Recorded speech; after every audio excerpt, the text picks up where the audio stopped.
"Get out of my lobby. This place isn't for people like you." The words didn't slip. They landed like a slap across marble walls, echoing under chandeliers worth more than most homes. Gregory Vance, 42, hotel manager in a pressed navy suit, wasn't whispering. He wanted the whole lobby to hear. His arm shot forward, finger rigid, as if authority lived in his hand. And it worked. Conversations halted. The guests froze. A businessman in his mid-30s near the elevators lowered his briefcase. A woman around 40, holding a boarding pass for her flight tomorrow, clutched it tighter. Everyone turned to see the target of Gregory's fury. A black woman, plain black t-shirt, dark jeans, no makeup, no jewelry. She looked 32 at most. She wasn't flustered. She wasn't apologizing. She stood still. But Gregory wasn't finished. People like you don't book penthouse suites. You wander in, flash fake cards, waste our time. Not in my hotel. Behind him, Lauren Hayes, 35, front desk clerk with a perfect ponytail, smirked without shame. To her right, Kevin Patel, 30, junior operations manager, crossed his arms, nodding along like a judge waiting for the gavel. Not one of them offered a greeting. Not one asked for her name. They had already made their decision. The woman slid a sleek black card and her ID across the counter. Calm, deliberate. Gregory pinched the card between two fingers as if it might stain him. Then, loud enough for every bystander to hear, he dropped it into a drawer and slammed it shut. "Security will hold this. Fraud alert. Until we confirm you're nothing but a trespasser." Gasps rippled. A man in his late 30s waiting to check in muttered, "That's theft." His wife, early 40s, pulled out her phone and hit record. From the far corner, a travel blogger in her 30s whispered, "This is going live." Gregory puffed his chest. "You're done here. Walk out before I call the police." Still, the woman didn't flinch. 32-year-old Aisha Carter exhaled once, steady, silence like steel. Eyes locked on Gregory, but her voice did not rise. Not yet. Guests shifted uncomfortably. The air had changed. No longer luxury, no longer calm. It was charged, tight, electric. The kind of silence that warned something bigger was coming. And at the center stood the woman they thought was just another intruder. Before we continue, where are you watching from? Drop your city or country in the comments below. And if you believe in dignity and justice, hit like and subscribe. These stories spark change, and we're glad you're here. Now back to Aisha Carter. She had not spoken a single word. She didn't need to, because in less than 10 minutes, the same man who shouted her out of the lobby would watch his career end in the very hotel he thought he controlled. Aisha Carter didn't look like power. That was the point. 32 years old, youngest CEO in her industry, she walked into the Horizon Grand Lobby without a designer purse, without diamonds, without the entourage everyone expected. Just sneakers on marble, a plain black t-shirt, fitted dark jeans. Her only accessory was composure. She knew this scene too well. At 16, waiting in a Charlotte hotel lobby for her parents, a clerk told her, "This area is for guests only." At 24, exhausted after a red-eye flight into Atlanta, she showed a confirmed reservation only to hear, "You don't look like someone who stays here." At 30, she was already running hotels of her own, but the words still cut deep. Different city, different decade, same doubt. Now, here in Seattle, in a lobby she owned, the script was playing again. Gregory's voice still rang in the air like smoke that wouldn't clear. Lauren and Kevin stood rigid behind him, guardians of prejudice dressed as professionalism. Guests shifted, sensing the tension, but not yet knowing its weight. Aisha's silence wasn't weakness. It was strategy. Every beat of it made Gregory's bluster sound louder, harsher, more desperate. She watched his lips move, watched his fingers stab the air, but inside she was counting seconds. Her assistant Nia, 3 blocks away in a corporate office, already had the system online. Protocols existed for moments exactly like this. Still, she didn't rush. She wanted them to expose themselves. "Ma'am," Lauren chimed in, voice dripping with sarcasm, "we don't tolerate deception at this level. Best if you leave before we call law enforcement." She was 35, old enough to know better, but her tone carried the certainty of someone who had gotten away with this before. Kevin, 30, added with folded arms, "People try scams like this all the time. Flashy card, fake name, hope no one checks." He smirked at the crowd as if collecting applause. Aisha blinked once. Slow, deliberate. Then she said it, calm and clear. "I have a reservation. Carter, penthouse suite." The name hung heavy in the air. Some guests looked up sharply, recognizing it. Others frowned, unsure. Gregory only sneered. "You mean stolen identity? You think throwing around the word Carter scares me? Not today." But across the room, a young concierge in her early 30s, Elena Ruiz, stirred. She'd seen the reservation system that morning. She'd seen the name A. Carter flagged as VIP. She opened her mouth to speak, then stopped when Gregory cut her off with a glare. Fear pulled her back, but the truth was already pressing at the edges of the room. Phones were up now. A man in his late 30s whispered into his camera, "We're watching something ugly happen in real time." A woman, early 40s, shook her head and muttered, "This doesn't look like policy. This looks personal." Aisha remained still. Her silence turned the marble lobby into a stage. Every glare, every insult, every accusation wasn't diminishing her. It was amplifying them. And the longer she stood without flinching, the more the crowd began to wonder, who exactly was this woman they were trying so hard to erase? Gregory leaned forward across the counter, his voice dropping low but sharp enough to slice through the hush. "Let me make this simple. People like you don't belong in premium spaces. You can walk out on your own, or security will drag you out." His tone wasn't policy. It was venom dressed in protocol.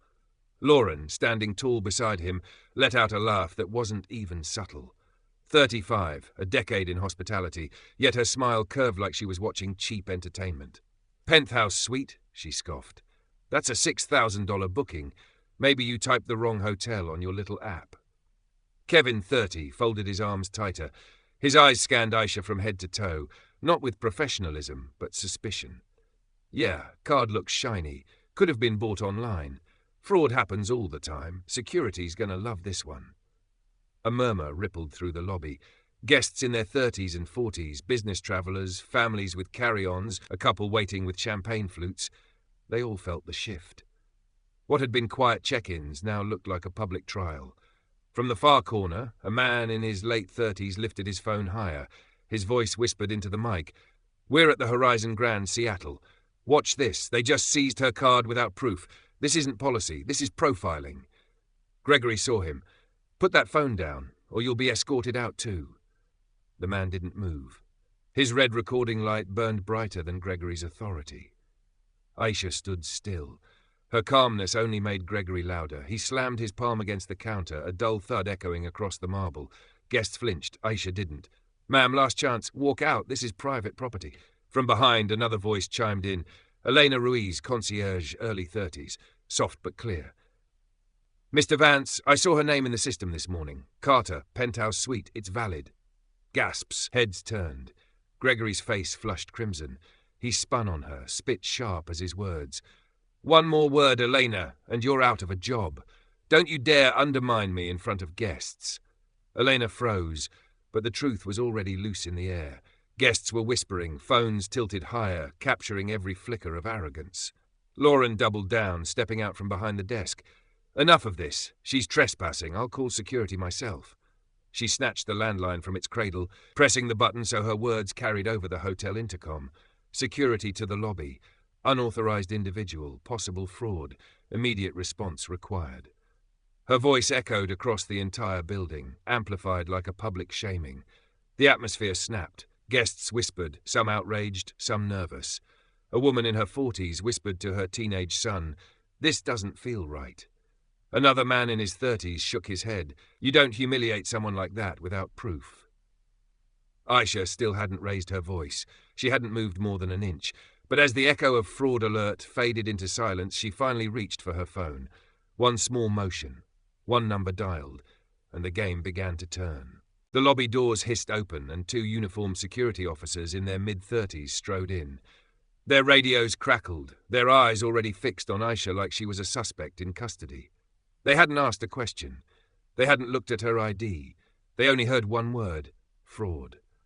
Lauren, still holding the landline receiver, pointed at Aisha like she was identifying a thief in a police lineup.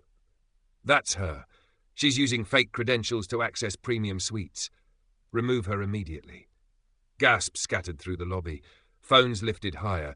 The hum of conversation turned into a current of disbelief. Kevin stepped out from behind the counter, holding the silver drawer key like a trophy.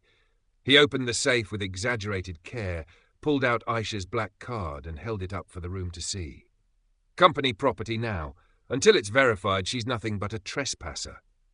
His grin was smug, performative, meant to reassure Gregory that he had backed the right side.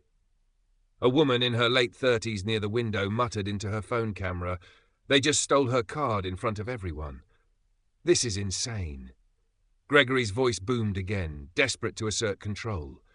"Ma'am, you are not a guest here. You are a liability.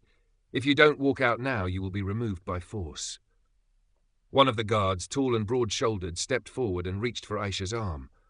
His hand hovered a moment before closing in, the way you'd grab someone shoplifting.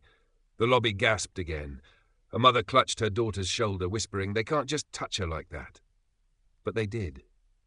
The officer's fingers brushed her sleeve. Aisha's body remained still, anchored like stone. She didn't flinch, didn't resist. Instead, she lifted her gaze slowly, her voice calm and razor-sharp.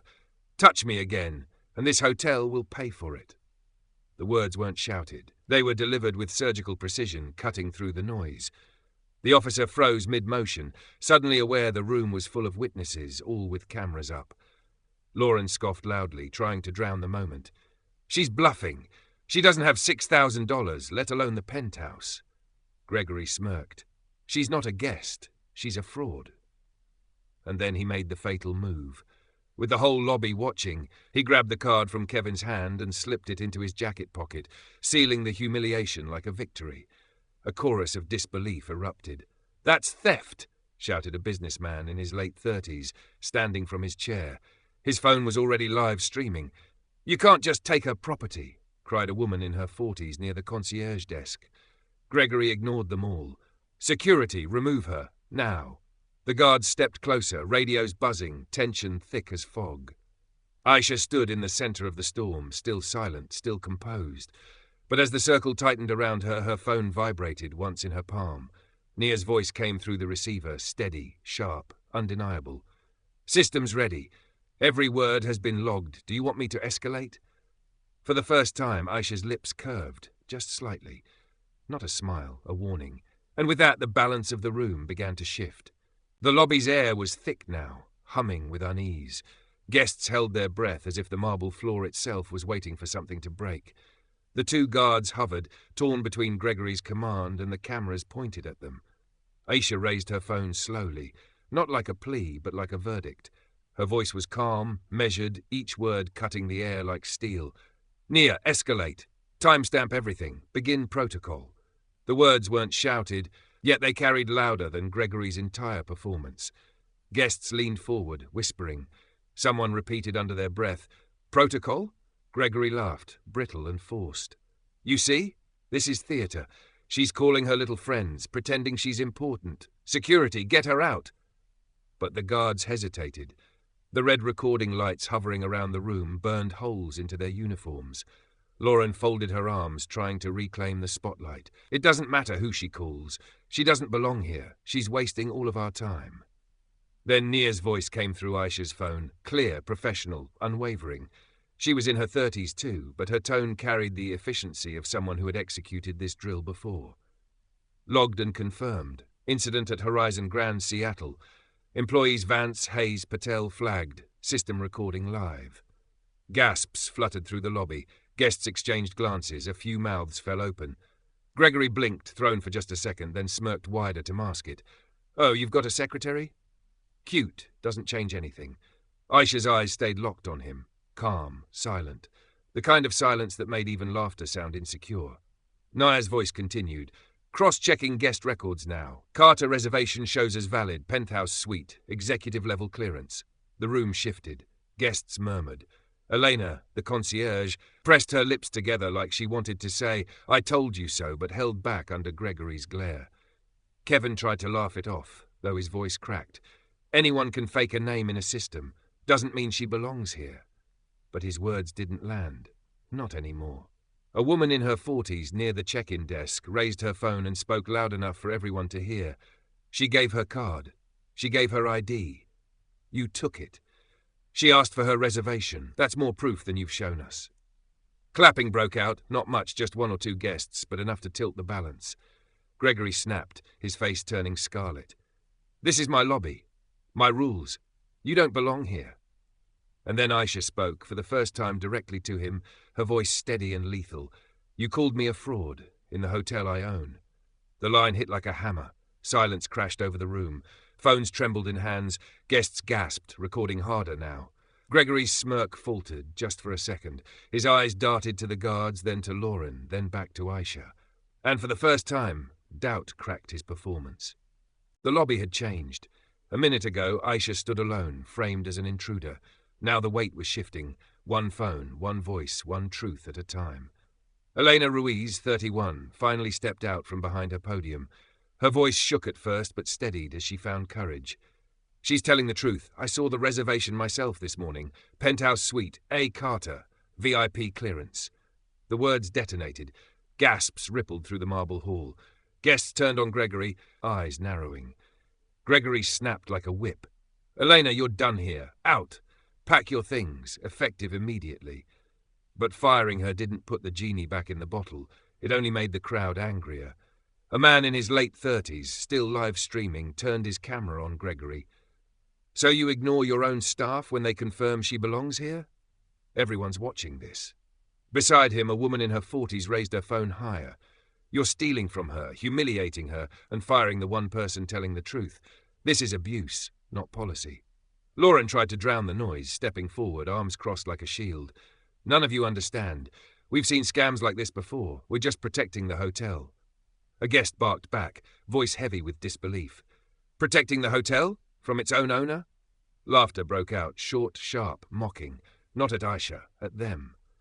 Kevin's posture slumped. His grin slipped into nervousness. For the first time, doubt flickered in his 30-year-old eyes. He whispered toward Gregory, but his mic picked it up, feeding into the lobby's speakers. "What if she really is who she says?"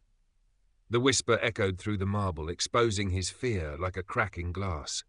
Phones zoomed in on Aisha. She hadn't raised her voice, hadn't moved from her place in the center of the storm, yet power radiated from her stillness. Then came the final straw. An older woman in her 40s, grey streak in her hair, rolled her suitcase directly between Aisha and the guards. She stood there, spine straight, voice clear. "You're not laying a hand on her again." The room erupted. More guests moved subtly but deliberately, forming a loose half-circle around Aisha. Business travellers in suits, a mother with her teenage son, a young couple with their carry-on bags, strangers united by outrage. Gregory's face drained of colour. His authority slipped with every step the crowd took. He shouted, desperate, "You're all being manipulated. She's a liar." But no one moved away. In fact, more phones lifted, more eyes turned against him. And through it all, Aisha's voice finally cut through again, low, controlled, unshakable. "Your time running this lobby unchecked is over." The words didn't shout. They didn't need to. The silence that followed was heavier than all his yelling combined. And for the first time that night, Gregory Vance, the man who thought this lobby was his, looked like a guest trespassing in someone else's house. Gregory's face was a storm, red, trembling, sweat pooling at his temples. He had spent his entire career commanding lobbies like this one, but tonight the marble floor was slipping out from under him. The crowd wasn't with him anymore. They weren't even neutral. They were aligned against him. And that made him dangerous. He slammed his palm against the desk, voice booming across the lobby speakers. "Enough! This woman is a fraud. She's trespassing. She's dangerous. Security. Call the police. I want her in cuffs before this circus goes any further." The word cuffs sucked the air from the room. Guests erupted in protest. A businessman in his late 30s shouted, "You're out of your mind." A mother in her 40s clutched her teenage son's shoulder, pulling him closer as if the injustice might splash onto them too. But Gregory wasn't listening. He tore the receiver from its cradle, punching numbers with shaking hands, his voice loud enough for the whole lobby to hear. "Yes, operator. Police. Send them to Horizon Grand. We have an intruder attempting credit card fraud." He locked eyes with Aisha, lips curling into a grin like he had won. "You wanted to play games? Let's see how you look in a police report." The crowd gasped. Cameras zoomed in. Every phone caught the smear in real time. Lauren, 35, stood tall behind him, nodding furiously. "Good. Let the cops deal with her." Maybe then she'll stop pretending she's someone important. Kevin, 30, shifted uncomfortably, his earlier bravado cracking. He muttered under his breath, but microphones picked it up. This doesn't feel right. Elena stepped forward, her voice sharp, her fear gone. Stop this! She has a reservation. I saw it. You're lying to the police. Gregory spun on her, face twisted. You're finished, Elena. You and anyone else siding with this fraud. Get out before I have security throw you out too. But no one moved. Not Elena. Not the guests. The older woman with the grey streak raised her voice, clear as a bell. We're all watching. We're all recording. If the police come, they'll see exactly what you did. A ripple of agreement moved through the lobby. Phones tilted higher. Live comments poured into streams. This is theft. This is racism. Fire him now. Gregory's smirk faltered, but his mouth still spat poison. She doesn't belong. Look at her. Jeans, sneakers, no jewelry. People who stay in penthouse suites don't look like that. She's a fake. She's nothing. The words echoed ugly and raw. The same narrative Aisha had heard her whole life, spoken again under chandeliers she had paid for. For a moment, silence weighed heavier than marble. And then, for the first time since this began, Aisha stepped forward. Just one step. Her sneakers clicked softly, but the sound was louder than Gregory's shouts. She raised her phone to her lips, eyes never leaving his. Naya, log his call. Every word, every insult, documented under legal escalation. The room shivered, because for the first time everyone, including Gregory, realized this wasn't a bluff. This was a countdown. The word escalation lingered like thunderclouds over the lobby. Gregory lowered the receiver slowly, his confidence slipping. For the first time, his authority didn't sound absolute. It sounded desperate. Aisha took another step forward, calm, grounded. The circle of guests parted for her without her asking. Phones rose higher. Every lens caught the moment. Her voice was low, steady, but every syllable carved into marble. You just tried to erase me. In the lobby that I built. In the hotel that I own. The gasp was instant, a ripple that surged from the concierge desk to the revolving doors. The crowd leaned in as if history had just shifted a degree. Gregory barked a laugh, brittle. Owned, please. Do you think anyone here believes that? You walked in here in sneakers. You don't even look like money. But Kevin's voice cracked the facade, barely above a whisper, but the microphones caught it. She's telling the truth, isn't she? Lauren spun toward him, eyes wide. Don't you dare. But the guests drowned her out. The businessman in his late 30s, still live streaming, spoke directly into his camera. She owns this place. That's why she's so calm. That's why she's not leaving. Elena stepped closer, this time standing shoulder to shoulder with Aisha. Her reservation wasn't just VIP, she said, her voice sharp, unwavering. It was executive override, owner-level clearance. I saw it myself. The silence that followed was volcanic. Then, like a crack splitting through stone, gasps turned into murmurs, murmurs into shouts. She's the owner. This is her hotel. They tried to throw out their own CEO. Phones shook in trembling hands as the revelation spread across social media in real time. Gregory's composure shattered. He jabbed his finger at Aisha again, voice hoarse. No, this is manipulation. You can't prove. But his words died as Aisha raised her phone again. Nia, activate immediate verification. Nia's voice came through, clear, amplified on speaker. Understood, confirming Horizon Grand's ownership. Registered majority stakeholder Aisha Carter, time-stamped, verified. The lobby erupted. Applause cracked like thunder.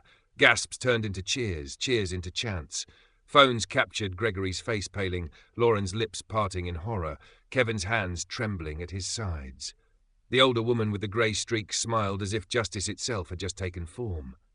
I knew it, she said, voice carrying over the chaos. She wasn't bluffing. Aisha didn't smile. She didn't need to. Her silence was the crown. Her calm was the proof. Gregory stumbled back, his voice shrill. This is a setup. She hacked the system. But no one listened. Not the guests, not the staff, not even security, who now stood frozen, unsure whose orders to follow. And in that fracture, the balance of power shifted completely. The lobby no longer belonged to Gregory. It belonged to her. The truth had landed. It didn't need repeating. It was in the marble under their feet, in the chandeliers swaying slightly above, in every phone pointed at the trembling staff behind the counter. Aisha Carter, owner, CEO, majority stakeholder. The crowd erupted like a courtroom finally hearing the verdict they'd been praying for.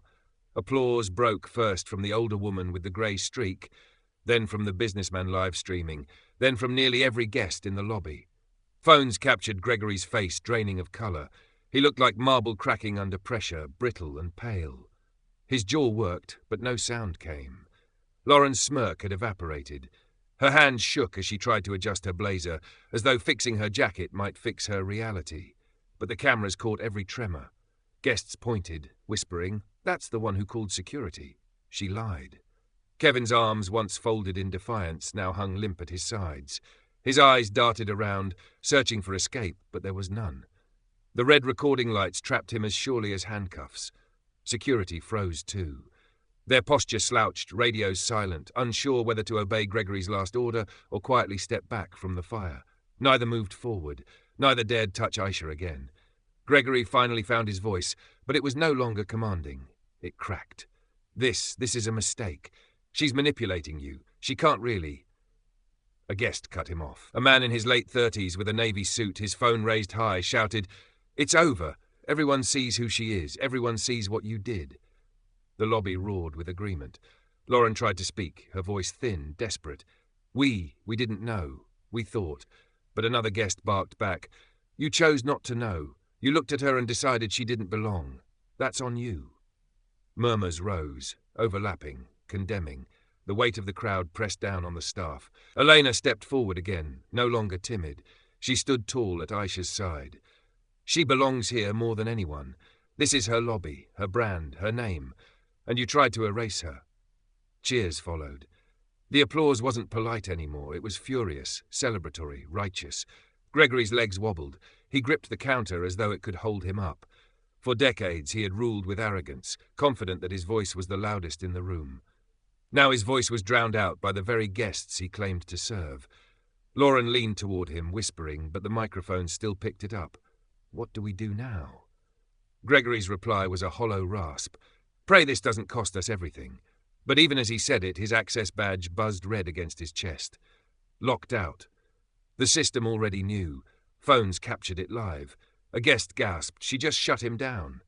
Kevin fumbled with his badge, tapping it against the back door scanner. Red. Locked out too. His face went white. The collapse wasn't coming. It had already arrived. And standing in the middle, calm and composed, was the woman they had tried to erase. Aisha Carter. The red buzz on Gregory's badge wasn't a glitch. It was a signal. A verdict. His hand trembled as he tapped it again against the back door scanner. Another red flash. No beep, no access. His lifeline to authority had been severed. Gasps rippled across the lobby as Lauren tried her badge next. Red. Kevin's too. Red. All three froze, pale and sweating, their denial collapsing with every failed attempt. Then Aisha's voice rose, not loud, but amplified by the stillness that gripped the crowd. "Gregory Vance, Lauren Hayes, Kevin Patel, effective immediately, you are terminated from Horizon Grand Operations. Your access is revoked. Your privileges revoked. You will not step back into this lobby as staff ever again." The words struck harder than any shout. Calm. Precise. Irreversible. Naya's voice came through the phone, clear and sharp. "Confirmed. All three profiles removed from Horizon's internal system. Termination logged. Incident file secured for legal audit." The room exploded. Phones tilted higher, capturing the exact second the staff lost their power. Applause cracked through the lobby, thunderous and relentless. Gregory staggered back, shaking his head as if denial could rewrite the system. "You? You can't do this. Not here. Not in front of everyone." Aisha's eyes didn't leave him. "I just did, and it had to be here, in front of everyone you tried to humiliate me in." The businessman live streaming whispered into his phone, almost reverent, "We're watching justice happen in real time."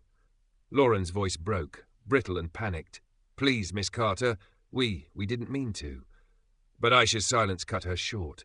She didn't need to explain. She didn't need to argue. Her presence was the answer. Kevin sank into a chair, his face hollow, the smirk that once carried confidence now gone entirely. He muttered almost to himself, "My career, it's over." Guests didn't pity him. They clapped louder, cheered. Some even shouted, "That's what you get! Accountability!" Elena stood proudly beside Aisha, her voice carrying over the applause. This is what leadership looks like. Not arrogance, not humiliation, dignity. Gregory tried one final swing, his voice desperate, ragged. She's making a spectacle of this. She's destroying the reputation of Horizon. But Aisha answered without a raised tone, only truth. The only thing that destroys Horizon's reputation is the way you treated its guests. Tonight, that ends. The crowd erupted again. Phones caught every word, every angle, every crack of Gregory's downfall.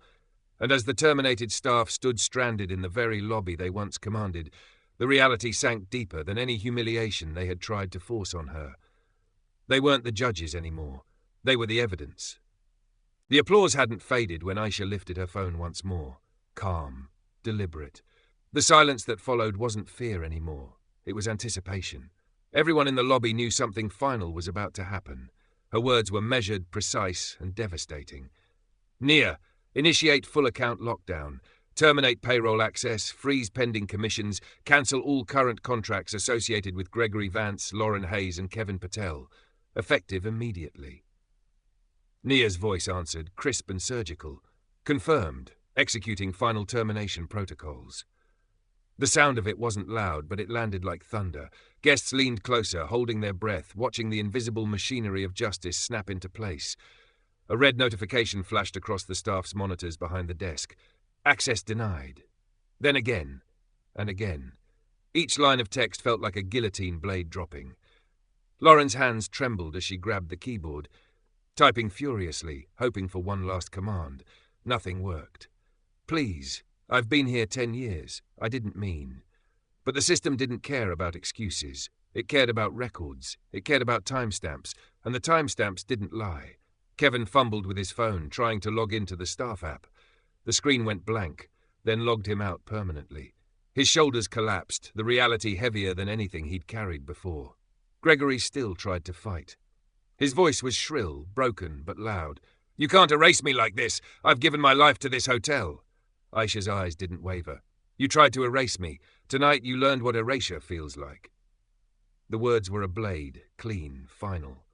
A woman in her 40s near the concierge clapped slowly, deliberately. Soon the whole lobby joined her. Not the chaotic applause from earlier. This was different, rhythmic, resounding, like a verdict echoing through the marble. Gregory looked around, searching for an ally, but every face he met was a witness. Every phone pointed at him was evidence. Every voice that once fell silent now carried judgment.